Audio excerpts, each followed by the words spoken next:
Hello, welcome to the Behavior Alliance of South Carolina's ECHO series on problem-solving strategies for classroom-related behaviors. My name is Shanna Hirsch, and I'm an associate professor of special education at Clemson University. I'm also the director of the Behavior Alliance of South Carolina. Today I'm going to be talking to you a little bit about essential classroom management practices. The objectives of this video are to really walk you through 5 essential classroom management practices with a focus on acknowledging appropriate behavior. Then I'm going to share 3 strategies for acknowledging appropriate behavior in the classroom. The big picture here is we really need our graduates in South Carolina and all over our country to be successful academically as well as college and career ready. This includes soft skills such as collaboration and teamwork. To help them now and in the future, we must provide students with rich academic learning opportunities and environments. When we're talking about academic learning, we're talking about academic learning time. This time can be divided into 2 categories: instructional time as well as student engaged time. So what we know is that a lot of times people feel as though they don't have an influence of what happens in their classroom. We might see disruptive behavior or challenging behavior occur. But what actually I would love for folks to know as they're watching this video is we do have an influence over setting up our environment. We can set up the perfect learning environment for students using research-based practices. These are strategies that are meant to be used across grade levels as well as across different settings. And these strategies help guide students towards increasingly responsible and motivated behaviors.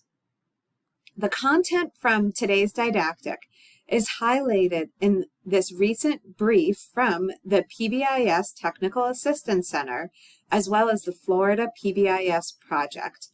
Both of these documents are linked into the handouts. So in these documents, you see these big 5 practices that are grounded in decades of research. They're featured in the briefs, but they are also things that we know as high leverage practices in special education. So we are going to focus on these 5 high leverage classroom management practices in this didactic video.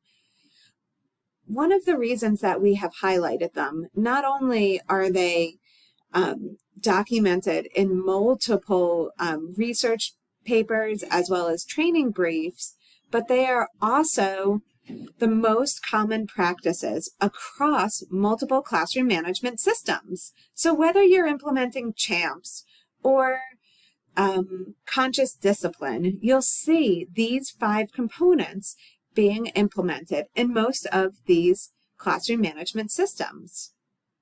We're going to unpack the 5 today very briefly, but then we're going to focus mostly on acknowledging appropriate behavior.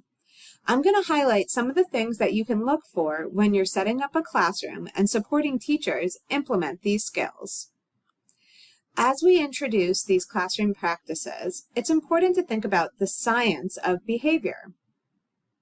So when we're talking about the science of behavior, we're talking about the antecedents or the actions that occur before another behavior happens. These are things in the student's environment that set the stage for the behavior.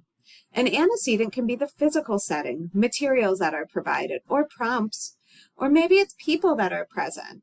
A behavior, well, that's any observable act that a teacher or a student does. And then a consequence.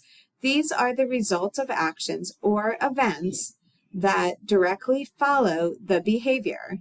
Consequences can either increase a behavior or decrease the probability of a behavior from occurring again. Now let's look at the effective classroom management practices and how they fit into these ABCs. Classroom structure, well, that's an antecedent, how that classroom is set up. Classroom norms or expectations. student delivered opportunities to respond. So if a teacher is delivering lots of opportunities for students to engage using maybe response cards or clickers or Pear Deck, then we have behavior. Well, that's student engagement. And then we're looking at high rates of acknowledging appropriate behavior. So I'm going to walk you through a little bit of a case study that we did a few years ago. So this paper was published in the Journal of Principal Leadership. And in this journal article, we really walk through what it's like to use the ABCs in one teacher's classroom. And that teacher is Miss Smith. Miss Smith had been teaching for a number of years, 3 years in the classroom as an instructional aide, 1 year as a student teacher, but this was her first year teaching solo. She had completed a classroom management course and had received her master's in teaching. Prior to me being involved, Miss Smith had requested a lot of office support. She had been reaching out to the building administrators a number of times, asking for help with a few students in her classroom, and then referring them, the students, to the early intervention team. She was asking for Tier 2 and Tier 3 support for these two students, a male student who engaged in a high rate of attention-seeking behavior, and a female student who engaged in a high rate of disruptive behavior that served the function of giving her some attention, both from peers and adults. Prior to going down the road of putting in a Tier 2 or a Tier 3 support for those kids, Miss Smith and I got together. She completed a survey, and then I went in and I did an observation of her classroom.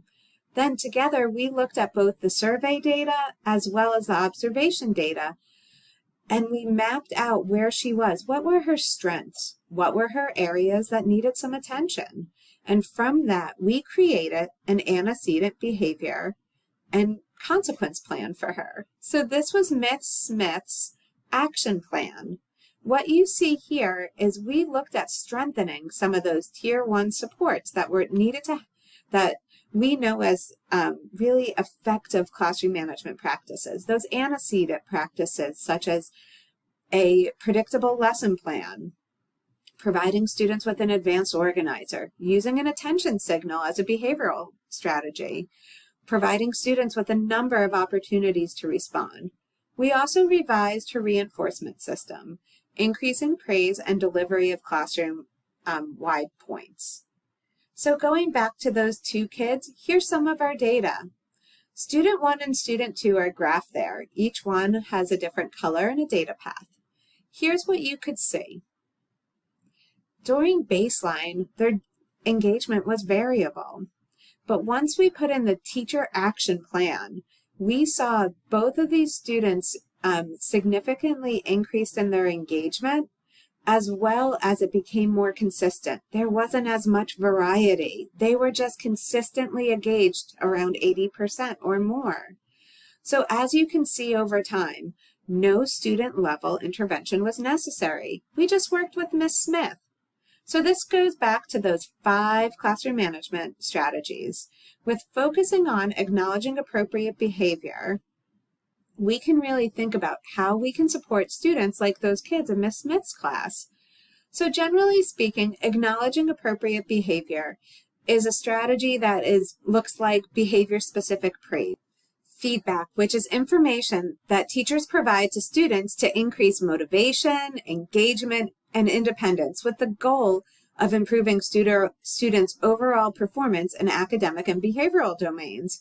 When we focus on praise of positive actions, we support a sense of competence and autonomy that helps students develop some self-esteem. Acknowledging behavior looks like specific positive verbal feedback, nonverbal recognition, and varied acknowledgments. An ideal response rate is about 5 positive statements to 1 corrective statement. So on the screen, you see somebody saying, "Good job." While this is limited praise, it can still be helpful to students. And it is certainly better than nothing, but students aren't receiving any information about how or why they demonstrated praiseworthy behavior. When teachers provide behavior-specific feedback or praise, to students. It helps really build a rapport between teachers and students. This is the foundation of building a meaningful connection. In addition, when provided, it helps them understand exactly how they met the classroom norms and increases the likelihood that the students will continue meeting the classroom expectations in the future. Without a clear description of the exact behavior or response that resulted in praise or feedback, the teacher is expecting students to make inferences about a situation. Or, if you are sending a note home, it expects the parents or the family members to make those inferences as well. Just as a teacher must explicitly state the behavior or the response that is being praised, they also must state who is being praised.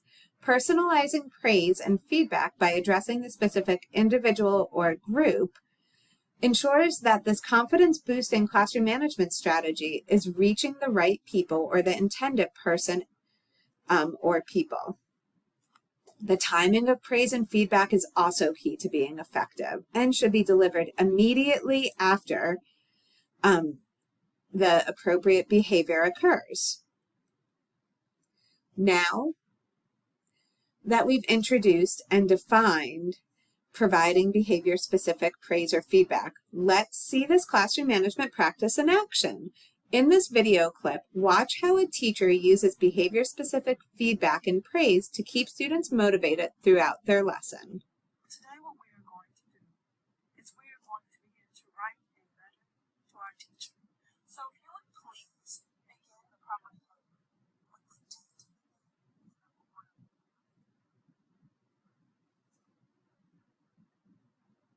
Today what we are going to do is we are going to begin to write a letter to our teacher. So if you would please begin the proper heading with the date and the name in the corner of your paper. So as you saw in that video, the teacher acknowledged the student. They didn't have to stop teaching. They were able to provide praise and the student continued to work. That goes back to that academic learning time. So we know that behavior-specific praise is a foundational layer of intermediate and long-term reinforcement. Teachers can choose to deliver feedback or praise using verbal or written feedback or gestures. I love receiving positive notes home, but I love even more receiving positive notes home that really tell me what my kid did. So here's an example. My student is such a great helper and terrific leader. He worked really hard and diligently this morning. No surprise there, Liz.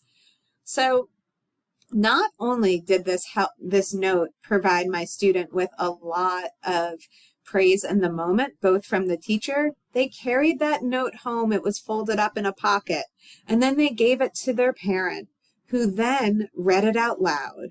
And then the parent posted it, most likely on the refrigerator, where it lived there for months. So this praise statement, or this the small activity, really provided not just praise in the moment, but it was something that was able to last over time. So when we're talking about praise, we're talking about using a continuum of strategies or a menu of strategies that encourage appropriate behavior. I imagine you have implemented many of these strategies. I see a lot of these as my go-to resources. The first column highlights the strategies that you can use while teaching. This way you don't have to stop teaching or pause instruction, right? This allows you to maximize that academic learning time.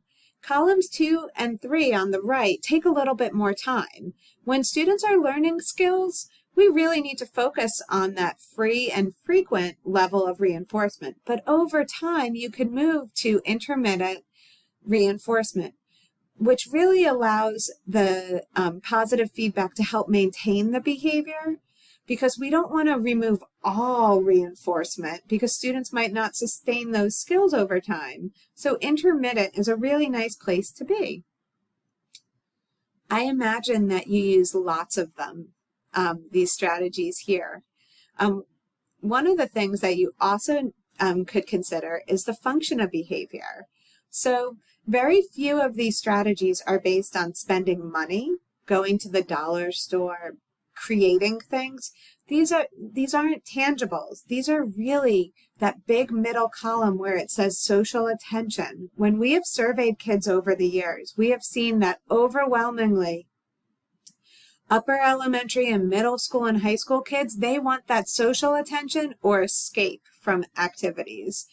They don't necessarily want to go to a prize box. Sometimes younger kids would like that stuff, but most of the time when we do FBAs, a lot of those kids are really looking for accessing attention and avoiding an activity. So think about that for praise.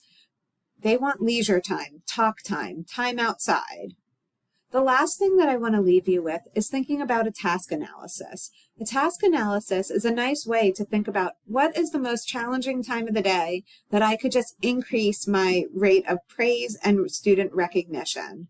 All right, maybe that's the transition at the end of the day. I'm going to write down what is the norm or the routine that students should follow. Well, first they have to clear off their desk. Then they're going to put everything in their backpack, and then they're going to push in their chairs and walk to the front of the room and line up. I want to then write the positive feedback statements that I can use or points that I might deliver, right? And then what kind of cue or reminder do I need as an adult in the room to remind myself to provide that positive feedback? For me, it most likely is a reminder on my Apple watch that says provide students with a pre-correction and then provide reinforcement for transitioning at the end of the day. All right, folks. Well, we walked you through a very brief overview of the Big Five with a focus on that acknowledging appropriate behavior. Thank you so much for attending and watching this video, and I look forward to connecting with you on a future ECHO session.